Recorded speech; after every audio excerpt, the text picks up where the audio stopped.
The Persona series is a series of JRPG games made by a Japanese video game company, Atlus. The series gained its popularity when the third and fourth installment, Persona 3 and 4, were released. Persona 4 was originally released for the PlayStation 2 back in 2008. It was re-released under the name Persona 4 Golden for the PS Vita back in 2012. Persona 4 Golden had more content and improvements from the original Persona 4. The series garnered a following both in Japan and around the world and eventually became a hit like its predecessor, Persona 3. Persona 4 Golden was recently re-released for the Windows PC back in 2020, and a lot of former and new fans got reintroduced to the colorful gameplay and captivating storyline of Persona 4 Golden. I am Ryan De La Rosa of S12A, and I will be reviewing Persona 4 Golden.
Let us begin by explaining the three main aspects that I found quite important before my verdict. First, the story. One of the main draws that brought attention to Persona 4 is its main story. The story starts off with you, the protagonist, a city boy moving to a small, quiet province of Inaba, to live with his uncle Dojima and cousin Nanako. Living in Inaba for a year, the protagonist is enrolled to one of the only schools in the province named Yasugami High School. This is where the protagonist meets his soon-to-be friends and or love interest. It all feels like it's going to be a normal boring year for the protagonist. But this all changes when a rumored TV channel begins to predict a series of murders that soon surfaces in the province.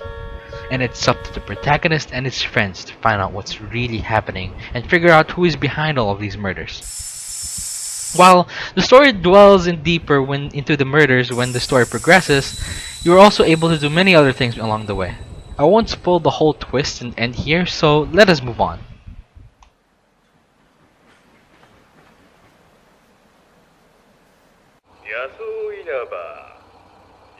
Inaba.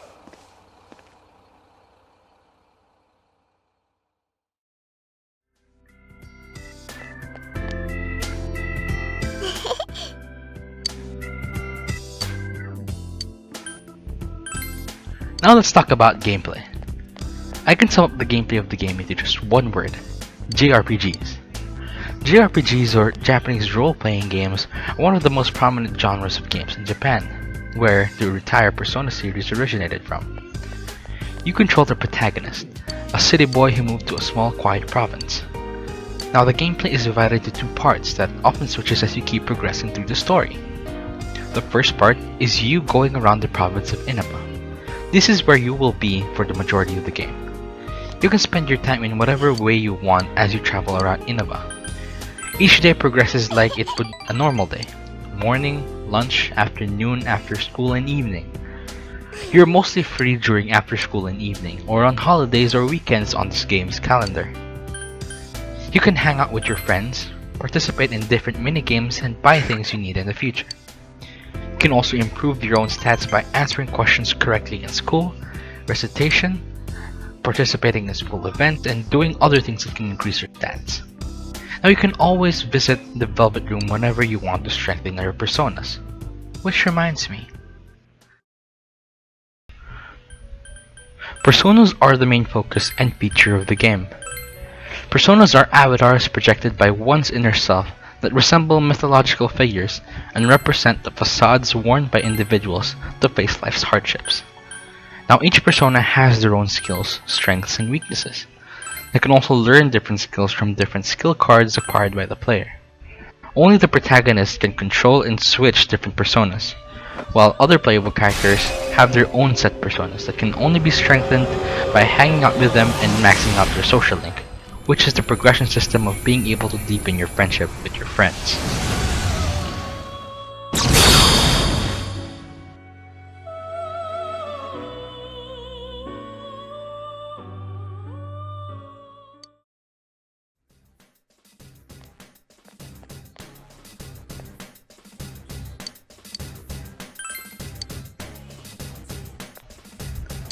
And finally, the other part of the gameplay is combat. You, the protagonist, and your friends enter a dungeon-like world inside the TV. This is where you can choose the friends that can accompany you and fight the monsters within the TV. Now the combat system of the game is entirely turn-based. This is where you select the skills you want to perform them, and move on to the next person of the party, and then keeps going until it ends by either winning or losing. Your party usually attacks first, or the enemy, or vice versa. Now each monster encountered has their strengths and weaknesses, same as personas. Their weaknesses can depend on the different types of skill types they are weak to.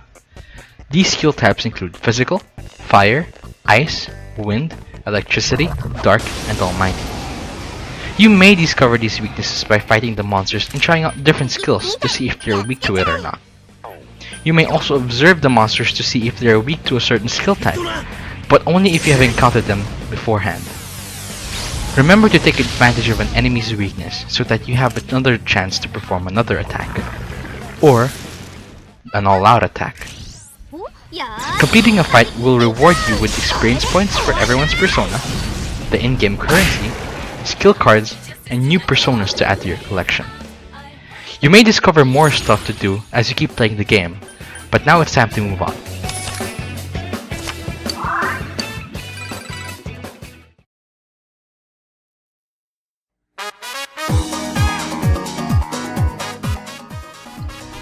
Now it wouldn't be a Persona game without the music. The Persona series' main attraction isn't just the story and the gameplay of the games, but it's also known for its music. The music was composed by the great Shoji Meguro, who is well known for making and composing majority of the songs of the Persona series. The music is just what defines Persona games, and it's most especially apparent in Persona 4 Golden. It has a funky and chill vibe for the most of the time, like what we saw at the first songs playing in the background, but when situations are dire and it's time to take on a monster, it all becomes rock and roll like this.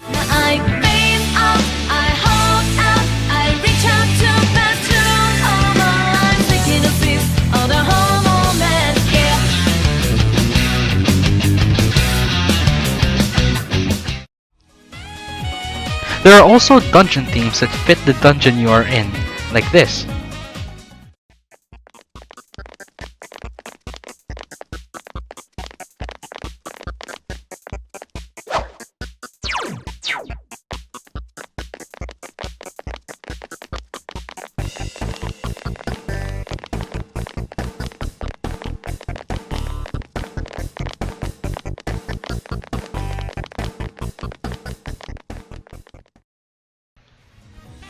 The best part of it is that it just doesn't get old every time the same song plays.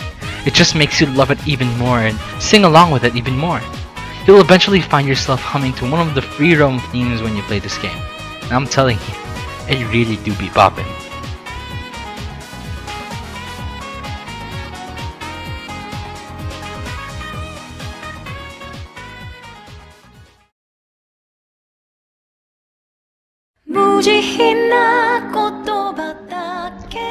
Now for my verdict. Persona 4 Golden was a ride and I had an amazing experience playing it. Its interesting story just complements the feel of the gameplay, and I wouldn't be lying if I said I didn't cry while progressing through the story. The music that accompanies the game just complements it even further, making the game give us an amazing immersive experience to behold. Overall, I love Persona 4 Golden, and it's one of my all-time favorite games that I ever played. It's not a perfect game, but it definitely gave me a ride. But what's my verdict? A solid 9.5 out of 10. It has great gameplay, great story, and a great soundtrack, and I would definitely recommend it to my friends. Well, that's all for me, folks. All I wish for all of you is to have great days in the future. This is Ryan De La Rosa signing off.